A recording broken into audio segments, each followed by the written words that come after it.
What's going on, guys? It is Stephen Delisle Properties Keller Williams, and today we're going to go over staging tips when you're selling your house.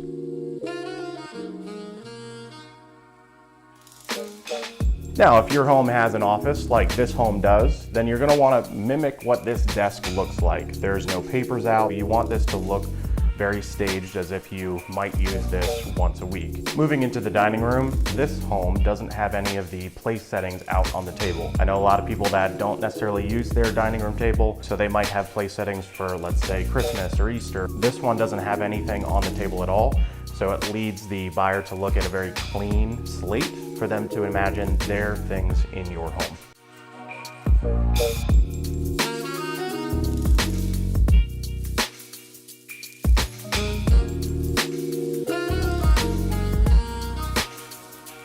Moving into the living room, we're going to want to minimize the amount of things in the home.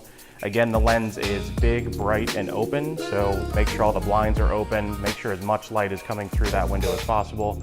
And then if you have multiple couches in there, we want to minimize that because we're going after the look of mimicking new construction. And chances are, in certain price points, they're going to be looking at new construction and comparing your home, which is a resale, to new construction. And what new construction does to stage their houses is they have maybe one or two couches in that space, so we're going to want to mimic exactly what they do. Now, in the kitchen space specifically, you want the counter space to be as clean as possible.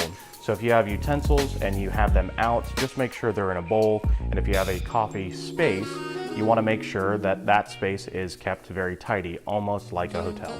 Now, the master bedroom is secondary to the kitchen. This is the second most important area because people are going to make their decisions on buying a home, whether this space makes sense or feels like home to them. So minimize the decoration on any of the side tables. When you're selling your house, you have to make this feel like a hotel as well. In regards to the master bathroom, this is unlike any other spaces in the entire house. Anything that's on the counter space itself, all of that needs to be put up so that it looks as sterile as possible. Now, in regards to the entire house itself, all of the light bulbs need to be replaced if you have some light bulbs out. All of them also need to be the same type of light bulb. You can't have a chandelier that has 3 different types of light bulbs in there because it just doesn't make the space feel connected. And if you guys have any other further questions about what it's going to take to stage your house to get it ready to sell, feel free to reach out at any time. And remember, with Delisle Properties, luxury always comes standard.